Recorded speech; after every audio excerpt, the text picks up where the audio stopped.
Ok, pues uno de los temas que nos queda pendiente, que es el tema justamente 10 del libro, si para nosotros es el tema 9, es la arquitectura del producto. Y es justamente, bueno, o las preguntas que vamos a ver en este paso es, a ver, cómo afecta la arquitectura del producto digamos, la capacidad del equipo para ofrecer variedades de producto. ¿Cuáles serían las implicaciones en el costo de diferentes arquitecturas? Y, por ejemplo, bueno, ¿cuál sería la incidencia de la arquitectura del producto sobre la capacidad del grupo de completar un diseño antes de 12 meses, ¿no? Por ejemplo, lo que está haciendo iPhone, ¿no? Que cada año está sacando un nuevo modelo, ¿verdad? Entonces la pregunta es, ¿cómo le hacen, verdad? O sea, ¿cómo le hacen estas empresas para cada año sacar un nuevo producto? Todo esto es porque la arquitectura del producto está bien estandarizada o está bien, digamos, platicada, ¿sí? De tal manera que ellos están haciendo cambios incrementales que vamos a ver un poquito aquí, ¿no? Y la otra es, bueno, ¿qué efecto podría tener esta arquitectura, ¿sí? Para manejar el proceso de desarrollo? Que es justamente lo que estuvimos haciendo, ¿no? Ok, ¿en qué consiste la arquitectura del producto? Pues es asignar justamente elementos funcionales de un producto a elementos de construcción físicos. Esto ya lo hicimos. ¿Se acuerdan cuando nosotros estuvimos analizando el diagrama de caja negra, el diagrama de caja blanca, y pensábamos nosotros qué funciones va a hacer este gran bloque? Pues la idea es justamente esas funciones o esos elementos funcionales, esos cuadritos que nosotros ideamos, ahora hay que asignarles justamente, digamos, si ya existe el componente, pues sería una marca y modelo, ¿verdad? ¿Sí? Si no existe, pues bueno, ¿cómo lo vamos a crear? ¿Sí? De eso se trata la parte de la arquitectura. Y bueno, van a ver ustedes más adelante incluso las interfaces entre los bloques, cómo se van a conectar, cómo van a platicar, etcétera. Okay. Entonces, bueno, esto me ayuda justamente a decidir o tomar decisiones de arquitectura para permitir, bueno, que tanto el diseño como la prueba de estos elementos pues, sean asignados a ciertos equipos, ¿no? Como les comenté, también si estamos hablando de esquemas de energía, de conversión de energía, de almacenamiento de energía, de regulación de energía, probablemente haya un equipo especializado en esa parte, ¿no? Si nos concentramos en la parte de telecomunicaciones, pues tal vez vaya a haber un equipo que tenga esas características. Lo mismo, por ejemplo, para la parte de la programación de microcontroladores y demás, probablemente vaya a haber un equipo que se encargue de esa parte. La idea de tener la arquitectura es que tomamos las decisiones de manera conjunta y establecemos justamente las funciones e interfaces que va a haber entre nosotros. Una vez definido eso, ahora sí, cada quien se va a trabajar y si se respetan la arquitectura, se respetan las interfaces, no vamos a tener problema justamente de llegar, conectar y esto funcione bien. Si no se respeta, pues entonces ahí es donde empiezan los problemas, ¿no? Ok, pero ¿qué es la arquitectura del producto? Bueno, un producto puede considerarse, digamos, en términos funcionales y términos físicos. Los elementos funcionales del producto son justamente las operaciones o transformaciones individuales que contribuyen al rendimiento o a la operación en general, ¿no? En el caso muy particular para una impresora, ¿sí? Que es el ejemplo que se ve en este capítulo, tenemos, por ejemplo, los elementos funcionales serían almacenar papel o comunicarse con la computadora central. ¿Sí? Normalmente estos se describen de forma esquemática y antes de ser reducidos justamente a tecnologías específicas, componentes o principios de trabajo.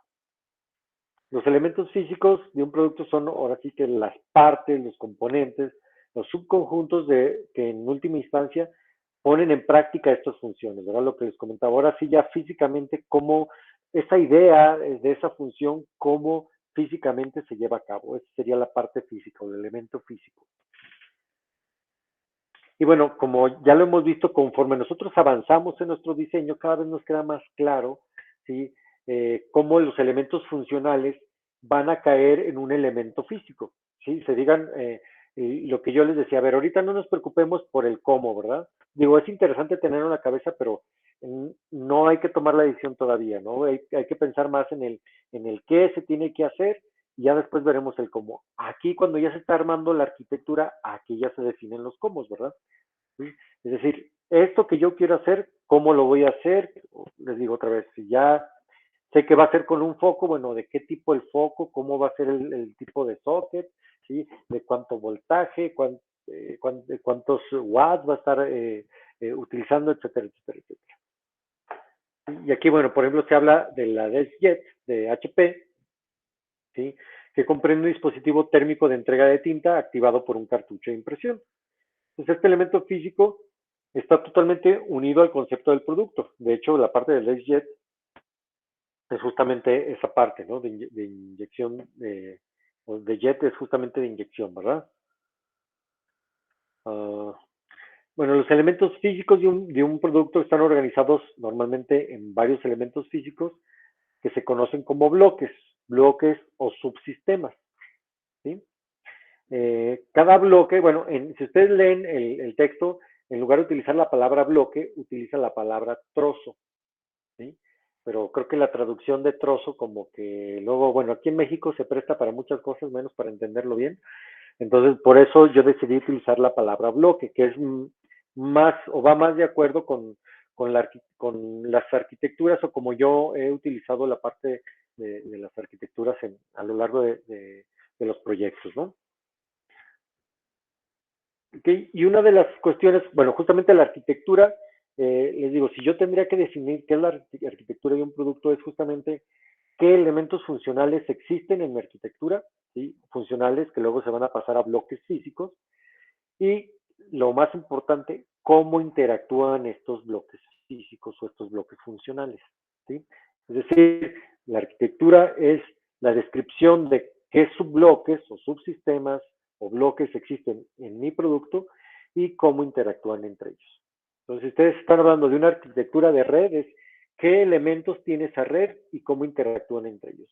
Si ustedes están hablando de una arquitectura de una computadora, pues están hablando de qué bloques tiene la computadora y cómo interaccionan entre ellos.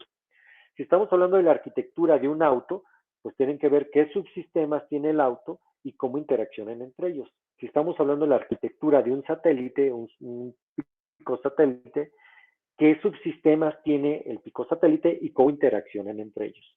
¿Sí? Eso es lo que le llamamos nosotros la arquitectura. Entonces, cuando yo hable, y a lo largo de a lo mejor de su posgrado, de aquí en adelante, espero que nos entendamos cuando digamos, a ver, hay que definir la arquitectura del producto. ¿A qué me refiero? A definir justamente qué bloques tiene adentro, o bloques funcionales, o bloques físicos, si ya conocemos, ¿sí? Y cómo interaccionan entre ellos, ¿sí? Así de llano y sencillo, ¿verdad? Otra de las cuestiones es que, bueno, normalmente, bueno, y también tenemos, recordar que existe casi siempre el título de, fulanito es el arquitecto del sistema. ¿Por qué alguien tiene que tener, digamos, esa figura de arquitecto del sistema? Bueno, normalmente el arquitecto del sistema no es el que más sepa, ¿sí? No es, puede ser, pero no normalmente, bueno, eh, sino que es el que de alguna manera conoce mejor la interacción entre los subsistemas. Tal vez no es el experto en energía, tal vez no es el experto en telecomunicaciones, tal vez no es el experto en microprocesadores, pero es el que entiende muy bien cómo interaccionan todos ellos para lograr la función, ¿sí? De hecho, es el que, a ver, si le dicen, oye, imagínense que estamos haciendo un satélite, ¿no? Y dicen, oye, mira, encontré este radio, pero en lugar de tener una interfaz UART, tiene una interfaz SPI. ¿Lo podemos utilizar? ¿A quién va a poder responder esa pregunta? El arquitecto del sistema, ¿sí? Probablemente lo pueda responder alguien más, pero quien tiene la obligación, porque es el que conoce todo el sistema, es el arquitecto, ¿verdad? ¿Sí? Entonces, de hecho, esa es la idea, ¿no? De que sobre todo las decisiones que puedan afectar a varios subsistemas se concentren en la responsabilidad de una sola persona, ¿verdad? ¿Sí? Porque, ¿qué pasa si yo digo, bueno, pues a mí me tocó el sistema de telecomunicaciones, el sistema de radio? Oye, pues nada más está el SPI. Pues cómpralo, ahí luego vemos cómo lo conectamos. Error, ¿verdad? Porque pues, la gente de donde se va a conectar o la interfaz la cambié sin avisarle a los demás, ¿sí? O incluso puede ser que yo no tengo la idea correcta de qué tanto me afecta eso a todo mi sistema. Por eso les digo que el arquitecto es el que puede tomar esa decisión. Ok, una característica importante de la arquitectura es la modularidad. ¿Qué es la modularidad? Normalmente son dos propiedades, que los bloques activan uno o pocos elementos funcionales en su totalidad, es decir, tenemos pocos elementos o pocos subsistemas, y lo más importante para que sea modular, que las interacciones entre los bloques están bien definidas y son generalmente fundamentales para las funciones primarias del producto. Dicho de otra manera, imagínense, a ver, algo sencillo. A ver, un libro. Si yo quiero hacer un libro, ¿sí? Imagínense que, pues realmente alguien podría decir, pues nomás dedícate a hacer páginas y ya con eso haces un libro. Vean que la parte de la arquitectura del libro tiene que ver con cómo voy a esas páginas, ¿sí? Cómo van a estar dobladas, cómo van a interactuar unas con otras, ¿sí? Si van a ir grapadas, si van a ir cosidas, ¿sí? Eso es lo que es la arquitectura, ¿verdad? No nada más son las hojas, sino cómo van a interactuar, y por ejemplo, cómo se va a interactuar con el lomo, ¿sí? Con la portada, con la contraportada, etcétera, ¿no? Eso sería, digamos, la arquitectura del libro, ¿verdad? Cómo va a estar formado el libro, cuáles son sus componentes y cómo van a interactuar, ¿sí? Y les digo, tal vez alguien diga, bueno, esto van a ser, o yo voy a formar el libro, donde cada módulo o cada, digamos, página va a ser justamente una página tamaño oficio, y la voy a doblar de tal manera que en medio yo voy a engrapar y voy a formar, no sé, grupitos de 40, no sé, de 50 o de 100, qué sé yo. Sí, son ideas, ¿no? Y eso repercute justamente en la parte de arquitectura. Cómo yo estoy arquitectando ese libro. ¿Ok? Y vean que si yo tengo la idea, yo soy el arquitecto del libro, está padre, ¿verdad? Digo, pero imagínense que yo eso no lo transmito a los demás, entonces la gente que está haciendo las páginas, pues va a decir, bueno, ya tengo todas las páginas, ahora, ¿cómo armo el libro? ¿Sí? A mí me dijeron nada más que imprimir así, pero realmente no sé cómo se ensambla. ¿Sí? Me tocó hacer una parte, un módulo, pero no sé cómo se ensambla. De ahí la idea de que cuando yo hablo de arquitectura, hablo justamente de definición de bloques, definición de interacción, pero también tengo que plasmar esto en diagramas, tengo que plasmar esto en esquemas, en figuras que me ayuden justamente a transmitir esta información a gente que puede no tener todo el conocimiento, ¿sí? Entonces vamos a caer siempre en la parte de diagramas, esquemas, ¿no? Ok, la parte modular, bueno, uno busca que los módulos a lo mejor puedan ser intercambiables, a lo mejor yo pueda cambiar un bloque y si no cambio la interfaz, no requiera ningún cambio especial, o incluso diseñarlos de manera independiente. Como les comentaba, si nos ponemos de acuerdo en cómo se conecta el bloque con todos los demás, yo puedo trabajar de manera independiente o en paralelo, ¿verdad? Por ejemplo, imaginemos que en la parte del libro, pues cada uno tiene que imprimir un capítulo. Ya no digo escribirlo, imprimir nada más un capítulo. Nosotros vamos a juntar los capítulos y vamos a ponerlos uno detrás de otro y los vamos a coser, ¿sí? Entonces quiere decir que, bueno, ustedes tienen que hacer un capítulo, ¿sí? O imprimirlo, doblarlo, no sé si engraparlo o no sé si coserlo, y después vamos a tener que juntar todos los demás. Entonces a mí me tocó el 4, pues tengo que esperar que esté el 3 y que esté el 5, ¿no?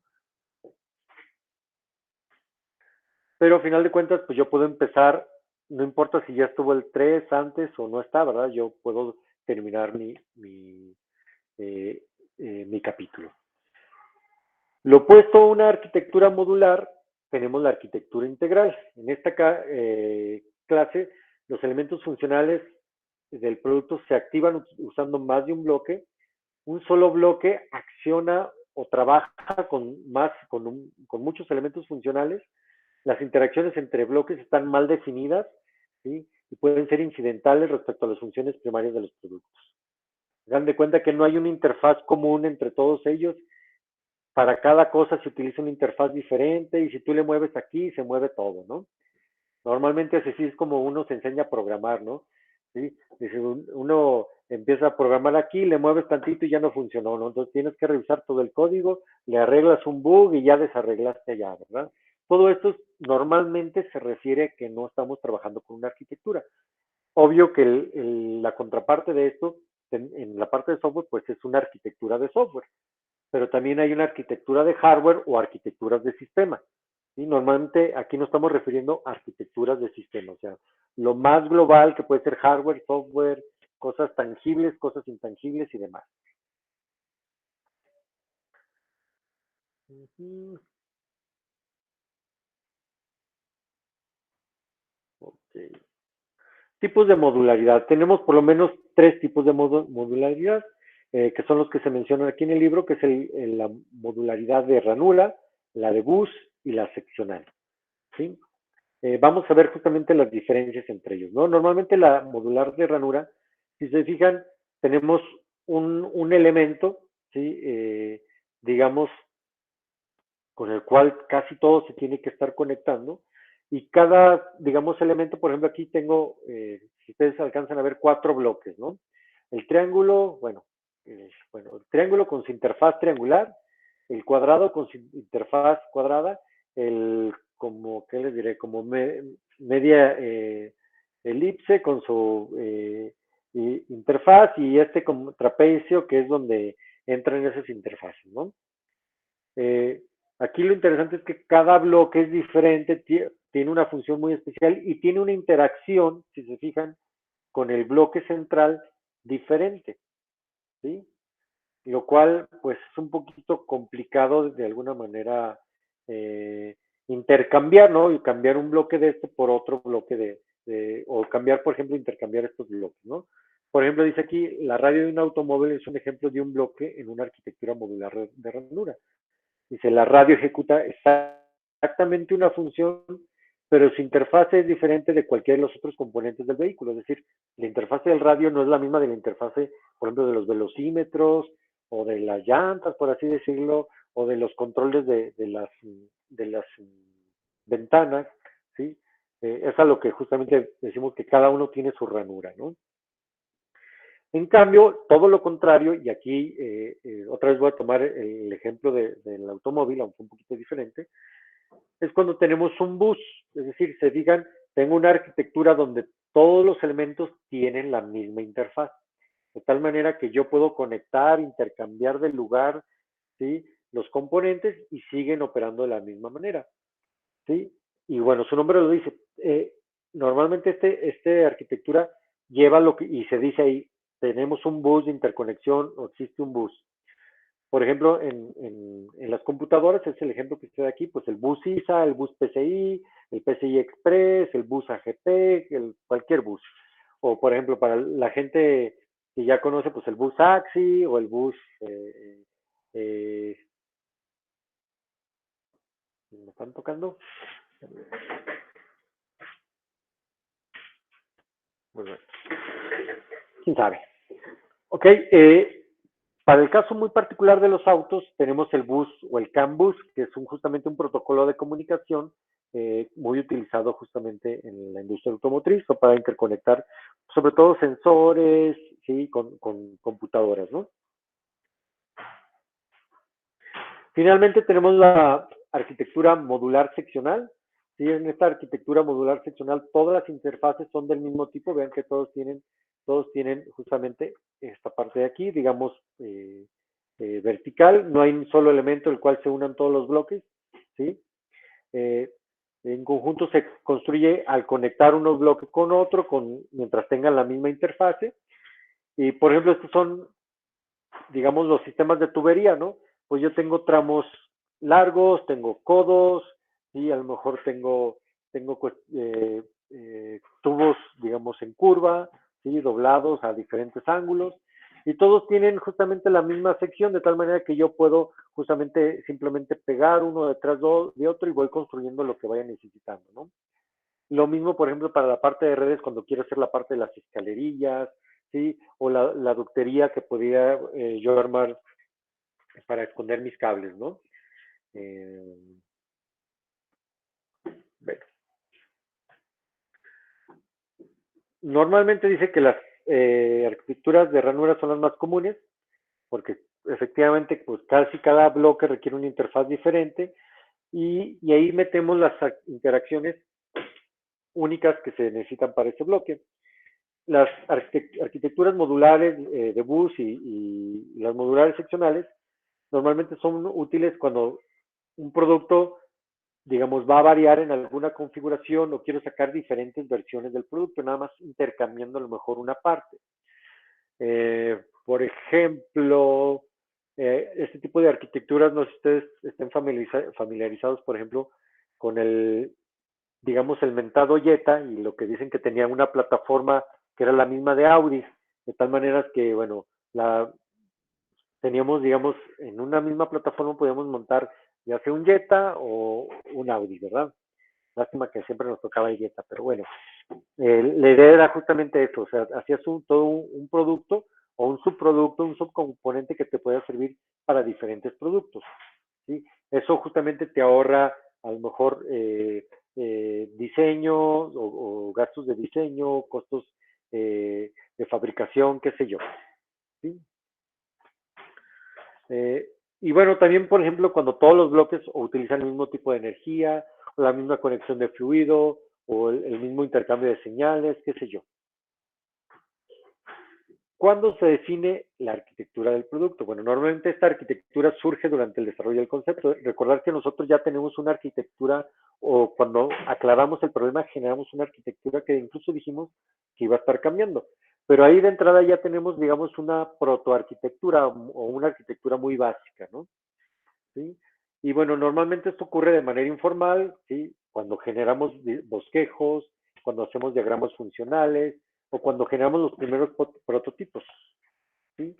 Dice, normalmente la madurez tecnológica básica del producto determina si la arquitectura se define por completo durante el desarrollo del concepto o durante el diseño a nivel sistema. Es decir, una vez que ya decidiste que ese es el concepto, ya te vas al diseño a nivel sistema, ¿verdad?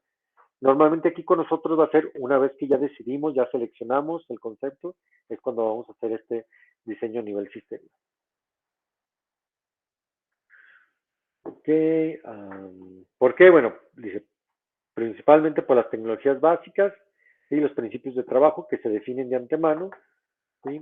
Entonces, normalmente en el diseño conceptual, normalmente tenemos, otra vez, decíamos los que se ocupa, ¿sí? A lo mejor una idea muy vaga, pero ya después acá tengo que definir exactamente qué componente, ¿no?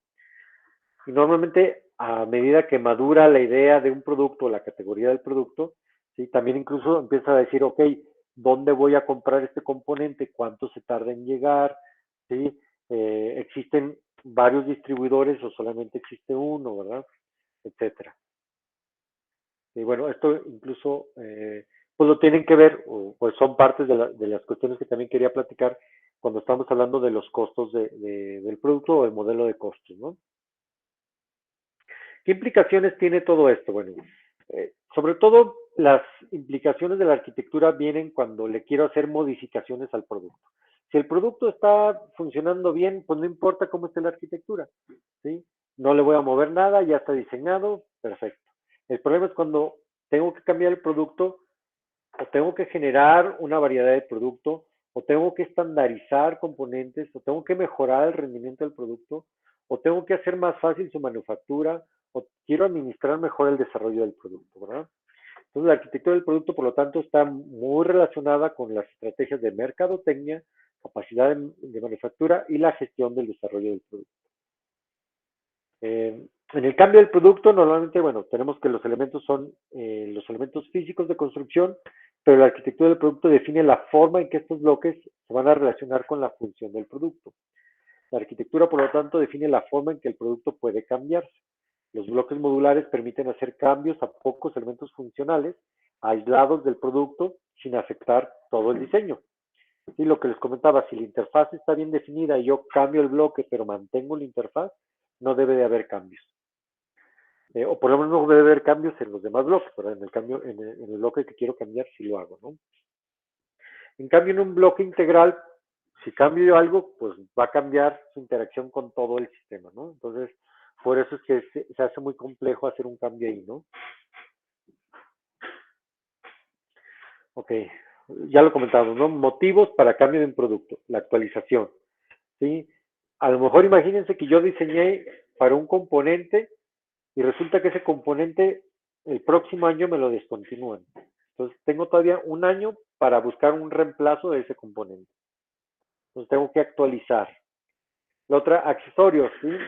A lo mejor, bueno, eh, me piden que agregue ahora, o salió un accesorio interesante. Por ejemplo, imagínense que estamos haciendo carros, ¿no? Y antes, pues uno se dedicaba a hacer carros, ¿no? Pero de repente nacieron los celulares y ahora traes tu música en tu celular, entonces resulta que necesitamos una manera de que mi celular interactúe con el auto para escuchar mi música, contestar llamadas. Entonces, este es un accesorio que no es parte del carro, pero el hecho de que me lo está pidiendo mi cliente, pues ahora lo tengo que agregar, ¿no? La adaptación, ¿sí? Por ejemplo, a lo mejor, imagínense otra vez, no sé, esto es también muy similar a lo que comentaba, ¿no? De repente que pues ya no va a haber autos a gasolina, ahora van a ser eléctricos. Ahora, ¿cómo cambio el diseño de mi carro para que funcione con electricidad? Tenemos el desgaste, ¿sí? Vemos que a lo mejor algunos componentes, ¿sí? Normalmente se desgastan mucho, ¿sí? O incluso se tenga que hacer el cambio de manera regular de esto, ¿no? Por ejemplo, en el caso de las llantas de los vehículos, ¿sí? O alguna cuestión, o alguna otra cuestión, ¿no? Que yo quiera de alguna manera tener que cambiar o intercambiar y no depender a lo mejor nada más de un fabricante, ¿verdad? O de un proveedor, sino tener varios, ¿no? Por ejemplo, el caso de las llantas, ¿no? O sea, a tu carro le puedes poner de una marca, de otra marca, de otra marca, ¿no? Sin problema, ¿no? Imagínense que de repente tú compras un carro, por ejemplo un Toyota, y nada, y nomás pudieras ponerle llantas Toyota. Sí, sería un problema, ¿no? O bueno, no sé si a alguno de ustedes les pasó, yo, bueno, algún momento aquí en la familia tuvimos un Mazda, una camioneta Mazda, y tenía un tamaño de rin particular que solamente cierto tipo de llanta y cierta marca la fabricaban. Y luego, por ejemplo, se te ponchaba la llanta o tenías un problema y era muy difícil conseguirla, ¿no? Entonces, eso también pues implica o te afecta en la parte de la arquitectura, ¿no?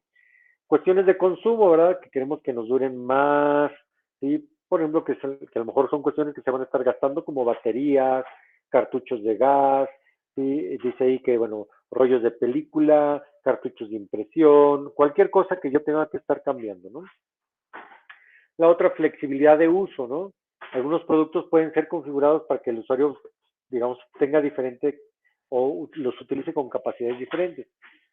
Por ejemplo, dicen las cámaras con diferentes lentes, pero incluso los mismos celulares, ¿verdad? Un mismo celular a veces lo utilizamos de cámara, a veces de videocámara, a veces de teléfono, a veces para mandar mensajes, a veces para mandar correos, a veces de oficina. Tenemos flexibilidad, ¿no? Y eso implica justamente que yo pueda permitir esos cambios en mi producto, ¿no? La otra, reutilización. Imagínense que ya yo diseñé una pantalla muy padre para el celular, ¿sí? Mucha tecnología, y resulta que pues tengo que sacar un nuevo producto y yo digo, en lugar de rediseñar la pantalla, digo que tenga la misma pantalla o que tenga la misma batería o que utilice el mismo procesador o no sé, el mismo tipo de memoria, qué sé yo. Y bueno, por ejemplo, aquí vemos en la variedad de productos, ¿sí? Por ejemplo, cuántos modelos yo puedo sacar basados en una misma arquitectura, ¿sí? Por ejemplo, aquí, bueno, yo a un reloj le puedo cambiar la carátula, le puedo cambiar las manecillas, pero la maquinaria que va detrás de eso puede ser la misma, ¿no? Puedo cambiar incluso el extensible y todo lo demás, pero la parte de la máquina es la misma. La otra es también yo puedo tener estandarización, por ejemplo, refacciones, ¿sí? Que sean estandarizadas, ¿no? Otra de las cuestiones interesantes es el rendimiento del producto, que es que también realizamos las funciones que proyectamos, ¿no? Y aquí normalmente cuando hablamos de rendimiento, casi siempre nos estamos enfocando en la optimización de alguna de las características, ya sea velocidad, eficiencia, vida útil, precisión, ruido, etcétera, ¿no? Bueno, en el ejemplo de la motocicleta hablan de aceleración, consumo de energía, resistencia aerodinámica, ruido y estética, ¿no? Entonces, por ejemplo, aquí dice, bueno, nos muestra un marco de motocicleta, ¿sí? Donde esta es digamos, la estructura y ya, digamos, podemos tener diferentes maneras de tener un producto terminado, por ejemplo, esta que está acá abajo, que está, bueno, con ciertos componentes, puede haber otra que termine en otro diseño, ¿verdad? A lo mejor menos deportivo, a lo mejor más cómodo, qué sé yo, ¿no? Pero el marco es más o menos lo mismo, ¿no? La otra es la capacidad de manufactura, es decir, ¿cómo me afecta esto mi línea de producción, verdad? Aquí ya nos metemos más en la parte de justamente de líneas de producción o la parte de ingeniería industrial de cómo hago yo un producto para que no cambiar mi línea de producción. ¿Sí? Si ya tengo una línea de producción que me está funcionando o es muy eficiente, pues lo que quiero yo es utilizar esa misma línea de producción para otros productos. ¿Cómo le hago, verdad? Y bueno, finalmente, bueno, la responsabilidad para el diseño de detalles de cada bloque suele asignarse normalmente a un grupo pequeño dentro de la empresa. Los bloques se asignan a una sola persona o un grupo de personas, porque a lo mejor el diseño requiere una cuidadosa resolución de interacciones, geometría y otros aspectos en los componentes dentro del bloque. Lo que les comentaba, a lo mejor tenemos un grupo de expertos en telecomunicaciones o en sistemas de telecomunicaciones, un sistema de expertos en diseño, un sistema de expertos en control, un sistema de expertos en energía, qué sé yo. A lo mejor un grupo de expertos incluso en diseño industrial, ¿verdad? O en cuestiones de ergonomía y demás, ¿no?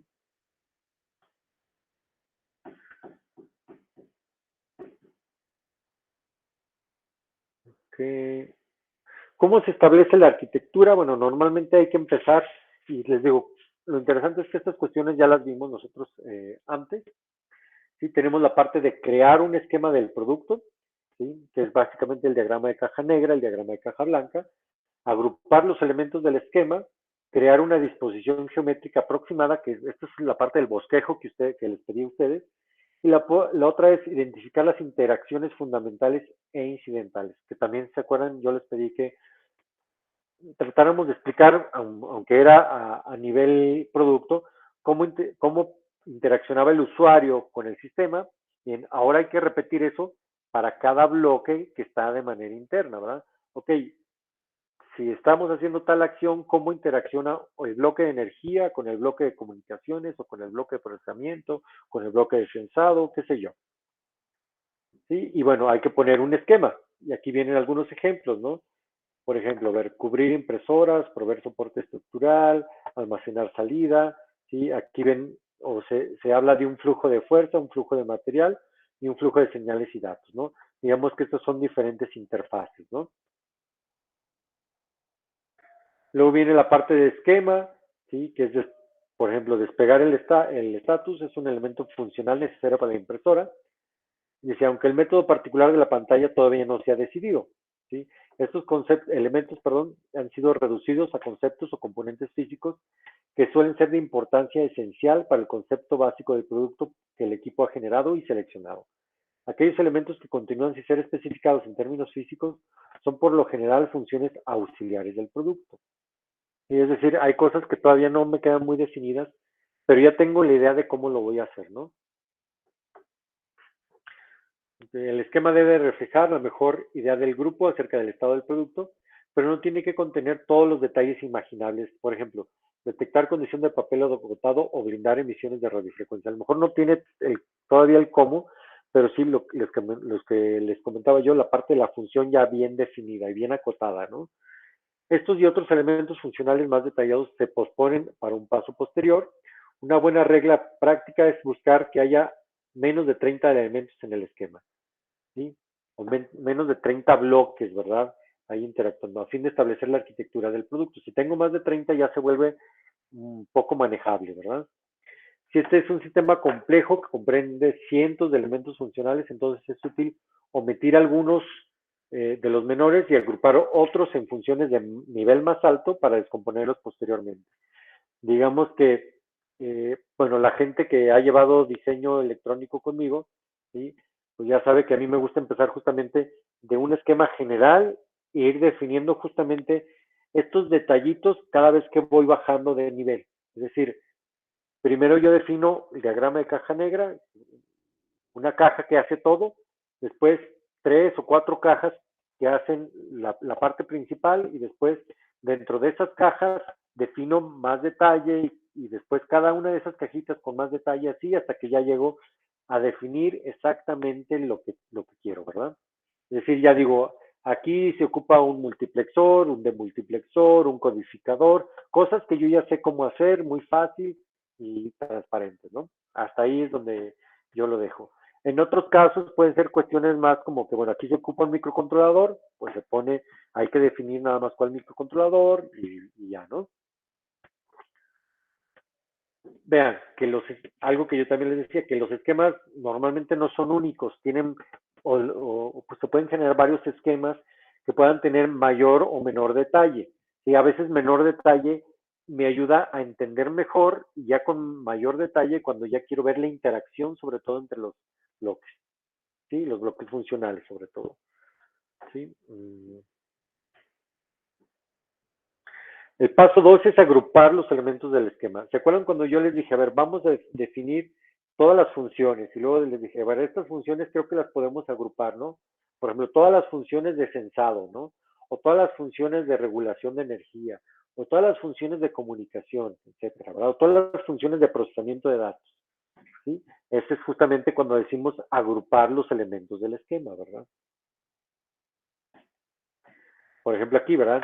Incluso ya les ponemos, no, aquí esto va a ir en una caja, esto va a ser en un chasis, todo esto va a ir en la charola de papel, todo esto va a ser el mecanismo de impresión, esta va a ser la tarjeta de interfaz de usuario, etcétera. Todo esto se va a hacer en una tarjeta lógica, en un PCB, esto va a ser la parte del software, qué sé yo. Ok, y los esquemas, bueno, nos ayudan justamente para, digamos, plasmar de manera más fácil o digamos de manera más clara todo esto que estamos platicando, ¿no? Viene, digamos, para algunas cuestiones muy particulares, por ejemplo, la integración geométrica y la precisión. Es decir, yo quiero ver cómo van a embonar, digamos, todos estos elementos de manera geométrica, de manera física, ideal en 3D, yo ver cómo interaccionan, cómo se acoplan, qué tanto volumen me ocupan. Por otro lado, también puede ser una función compartida, ¿verdad? Es decir, a ver, si todos son tres elementos que se encargan de meter la hoja, ¿sí? Y sacarla, bueno, ¿cómo van a funcionar todos esos elementos para hacer esa función de meter la hoja y sacarla en la impresora, ¿no? Y bueno, la otra es la capacidad de los vendedores. Dicen, un vendedor confiable puede tener experiencia específica relacionada con un proyecto y para aprovecharla, un equipo puede seleccionar los elementos acerca de los cuales el vendedor tenga experiencia en un bloque. En el caso de la impresora de Jet, el equipo interno hizo la mayor parte del trabajo de diseño de ingeniería, por lo que esta no fue una consideración de importancia. Dicho de otra manera, digamos, eh, imaginemos que el vendedor, pues, dice, a ver, si yo ya estoy vendiendo cartuchos, los cartuchos ya todo el mundo me los conoce, yo ya los tengo bien posicionados, ¿sí? Yo diría, ¿sabes qué? Eh, primero, no me los cambies, ¿sí? Segundo, pues obvio que yo quiero eh, eh, resaltar justamente que ese es un componente principal de mi arquitectura de mi producto, ¿sí? Y lo otro es de que como es la parte también que puedo estar intercambiando, pues tengo que decirle exactamente cómo se va a ver en la parte de cómo va a interaccionar justamente con el componente más grande que sería la impresora. Es decir, los diagramitas que ustedes ven cuando van a cambiar o abren las impresoras, ven que ahí hay diagramitas de cómo cambiarlo y todo ese rollo, incluso nos van llevando paso a paso. Eso es justamente esos tipos de esquemas, ¿no? A los que nos estamos refiriendo. Eh, Ok, la otra cuestión viene similitud de tecnología de diseño o producción. Mm, por ejemplo, cuando, digamos, eh, vamos a suponer que todas las impresoras utilizan la misma energía. Entonces, la parte de regulación de la energía, pues es un elemento que no va a cambiar, ¿verdad? Entonces, pues lo voy a seguir manteniendo. Incluso puedo decir, mira, este bloque es el mismo que utilizo en toda mi línea de producción, ¿no? O incluso todo lo contrario, la parte del cambio. A ver, en este esquema te quiero indicar que todo lo demás es igual excepto esto. Este elemento cambió, ¿verdad? Este elemento tenemos que cambiarlo o ahora se va a integrar el producto de esta u otra manera. La otra es agrupar, dice, para variedad, es decir,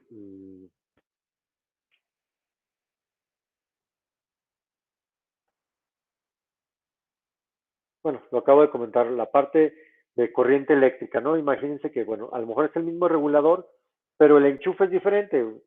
Es decir, cambio el enchufe para si van a estar en Norteamérica, si van a estar en Japón, si van a estar en Europa, si van a estar en Rusia, si van a estar en, etcétera, ¿verdad?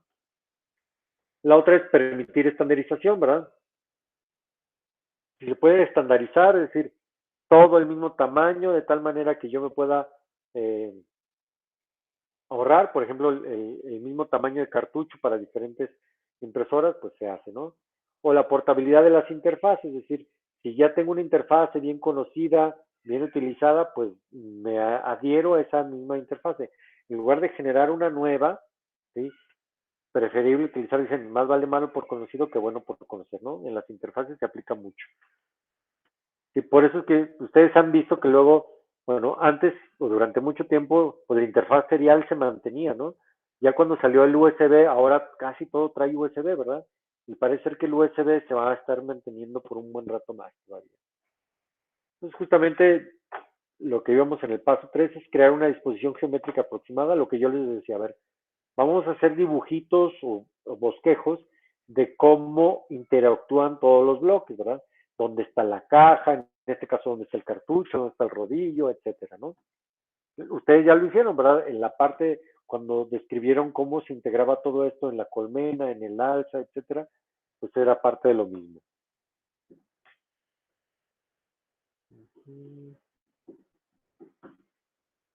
Eso normalmente trata también de agrupar,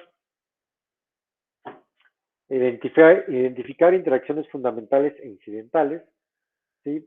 Como habíamos comentado, normalmente se le va a asignar a una persona o grupo un bloque.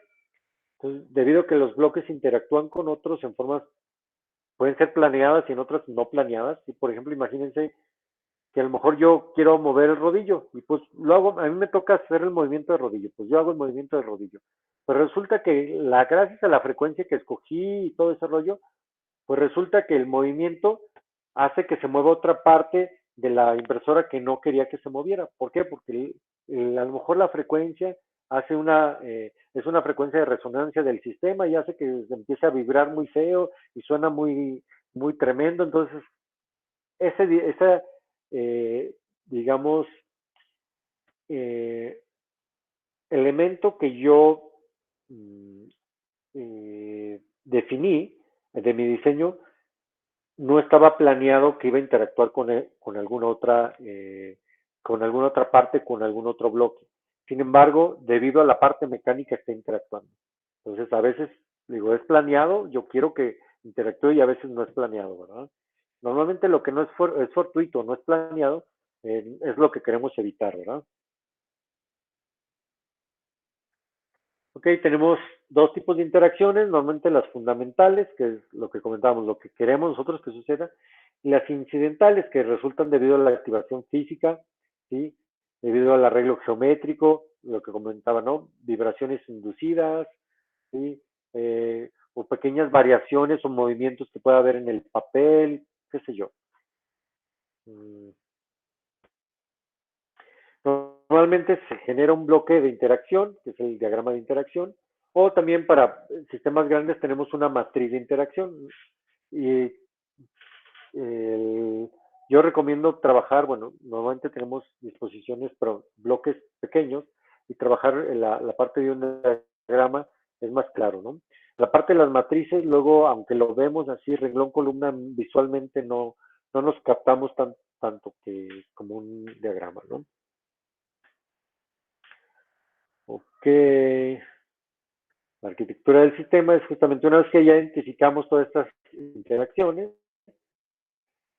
¿sí? Pues hay que, digamos, esta red de interacciones entre subsistemas, módulos, componentes, bloques, recibe el nombre de arquitectura del sistema, ¿verdad? Y es justamente, digamos, donde terminamos, ¿no? Definimos diagrama de caja negra, diagrama de caja blanca, podemos ir bajando si tenemos ya la idea, si o incluso no bajamos más y ya tenemos el componente o tenemos un componente que va a ser ese bloque, pues ya definimos el que este es un componente así. Y no tengo que diseñar más adentro porque ya tengo el bloque que voy a comprar o que voy a hacer, qué sé yo. ¿Sí?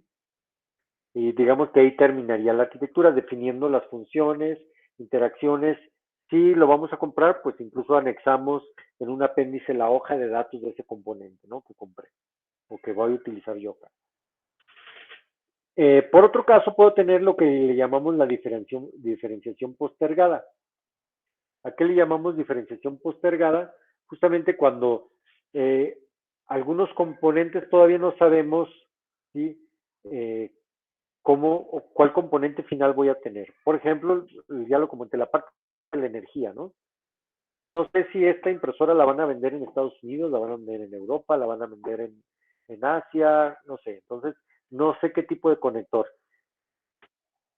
No sé si ustedes se han fijado, pero en muchos componentes lo que hacen es que pues, te ponen ahí todos los adaptadores y ya te lo venden, ¿verdad? ¿Sí? Si se digan, esa es una diferenciación postergada, es decir, yo no decido cuál voy a poner, sino que le pongo todas y la diferenciación se la da el cliente, ni siquiera se la doy yo. El cliente decide cuál la va a poner. Y eso probablemente me sea más fácil. Imagínense tener, a ver, un lote de impresoras que van a Europa, un lote de impresoras que van a Estados Unidos, y de repente se me acaba el lote de que van a Estados Unidos y ocupo más y tengo todavía lleno el stock de que van a Europa, pero no las se las puedo mandar a Estados Unidos, ¿verdad? Eso me conflictúa a mí, ¿verdad? Por eso la idea de, pues, ¿sabes qué? No lo decido yo, lo decide el cliente, ¿no? Ahí ponle todo lo que quieras. Eh, ok, bueno, esto ahí lo leen con calma. Finalmente, principios de diseño, ¿no? Eh, es decir, ¿cómo debemos de diseñar? ¿Sí? Dice, bueno, por lo menos tenemos dos principios de diseño, ¿sí? Que son necesarias para la postergación. La primera, los elementos diferenciadores del producto deben estar concentrados en uno o muy pocos bloques. En este caso, por ejemplo, el enchufe, ¿no? ¿Sí? O por ejemplo, imagínense que yo tengo un producto que casi es lo mismo, nada más que uno tiene Wi-Fi y el otro no tiene Wi-Fi. Es decir, una impresora que se conecta con Wi-Fi y el otro que no se conecta con Wi-Fi. Pues nada más es el módulo de Wi-Fi, lo único que es diferente entre ellos. Todas las demás funciones son exactamente iguales, ¿verdad? Sí, bueno, ese es el caso del adaptador de energía, ¿no? El producto y el proceso de producción debe estar diseñados para que él o los bloques diferenciadores se puedan agregar al producto cerca del final de la cadena de suministro. Es decir, ya casi al final nada más o le pongo el módulo Wi-Fi o no se lo pongo. O le pongo el enchufe o no se lo pongo. O incluso, como les dije, ¿saben qué? Ponle todos los adaptadores y que ya el cliente decida si va a utilizarlo en China, en Japón, en América, en Europa, qué sé yo. Normalmente se tienen plataformas. ¿Qué es una plataforma? Es, digamos, una arquitectura normalmente medio rígida, es decir, componentes que van a ser lo mismo y cambian muy poco. ¿Sí? Por ejemplo, tenemos una misma plataforma, lo que decía, la plataforma del Audi, pues me sirve también para el Jetta, ¿sí? Pero lo mismo ustedes lo pueden ver, o no sé si se han fijado que las impresoras HP casi todos tienen o una misma forma, ¿no? Nomás tienen como dos o tres formas, ¿no? Pues eh, la láser, que son, digamos, blanco y negro, todas se parecen, ¿sí? Las que son escáner, también, que son de inyección de tinta, todas se parecen. Las que son láser y son escáner también, son, digamos, multiuso, todas se parecen. Tienen componentes muy similares, ¿verdad? Esa es la idea justamente de una plataforma. Entonces, por ejemplo, aquí, ¿no? Yo tengo una familia, digamos, eh, bueno, creo que esta es las plataformas, ¿no? Una para la familia y esas son las, digamos, las prestaciones que tiene este producto para la familia, las prestaciones que tiene este producto para el estudiante y las prestaciones que tiene este producto para una pequeña oficina o casa. Casa oficina, vean que a lo mejor lo que cambia, por ejemplo, aquí, vean las páginas por minuto, aquí lo que cambia es la resolución o la calidad de impresión, ¿sí? Vean que este dice casi láser, así calidad láser, ya de 600 dpi. calidad casi fotográfica, aquí ya equivalente a algo, ¿sí? Etcétera, ¿verdad? Entonces vean que de aquí para acá cambia digamos, a lo mejor un componente. Aquí es el mismo componente.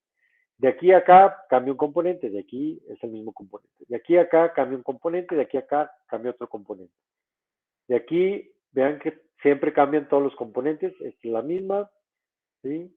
Bueno, es el estilo. Vean que aquí tienen dos tipos de conexiones, aquí solamente tienen uno, ¿sí?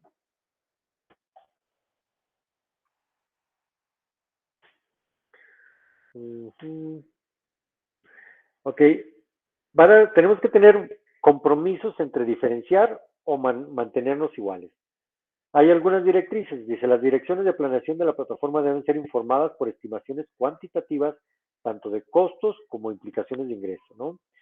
La interacción tiene que ser benéfica, ¿no? Es decir, bueno, se digan que aparece la palabrita benchmark, es decir, me tengo que comparar justamente eh, de cómo me va a afectar el costo de manufactura con el aumento potencial en ventas, etcétera, ¿verdad? La interacción debe ser benéfica, ¿sí? Los equipos toman mejores decisiones cuando hacen varias iteraciones basadas en información, es decir, hago una propuesta y después hago una mejora y mejora y casi siempre estoy mejorando, ¿no? Es mejor que tratar de hacer una mejora completamente diferente o un nuevo producto, ¿no? Entonces siempre si me voy llevando con mejoras, los equipos funcionan mejor, ¿no? La arquitectura del producto, obvio que va a dictar la naturaleza de los compromisos entre diferenciación y características comunes, ¿no? Si yo tengo una arquitectura de bus, pues va a ser más fácil intercambiar componentes, si no, pues me va a ser más complicado, ¿verdad? Bueno, aquí vemos la parte de la impresora, lo voy a dejar para que ustedes lo revisen con calma. Dejen ver. Ok. Hay que definir, perdón, los aspectos a nivel sistema, que son justamente los grandes bloques, ¿verdad? Después de estos grandes bloques hay que definir sistemas secundarios, ¿verdad? A lo mejor unos subbloques o bloques que a lo mejor no aparecen en nuestro diagrama funcional en el primera instancia, pero en segunda instancia sí. Eh, Incluso aquí ya la parte de las especificaciones de interfase. Por ejemplo, si se fijan aquí cuál es la interfase entre el cartucho de tinta y la tarjeta lógica, aquí dice, bueno, vas a utilizar 11 líneas y esta la línea es para la potencia de A, la potencia de B y son 12 volts, son 5 miliamperes, aquí son 5 volts con 10 miliamperes, etcétera, ¿no? Start va a ser un estándar TTL, Level va a ser con una impedancia de tanto, Print son TTL y la tierra. ¿Sí? Tan bien definida cómo se va a estar comunicando esto. Sí, vean que este no es una interfaz estándar, este no es ni UART, ni USB, ni SPI, ni cuadrada C, ni cualquier otra interfaz electrónica conocida. Por eso se tiene que definir. Si es una interfaz estándar, pues nada más se dice, mira, se utiliza RC232, se utiliza UART, se utiliza USB, se utiliza XYZ. Ok, ¿dudas, preguntas hasta aquí?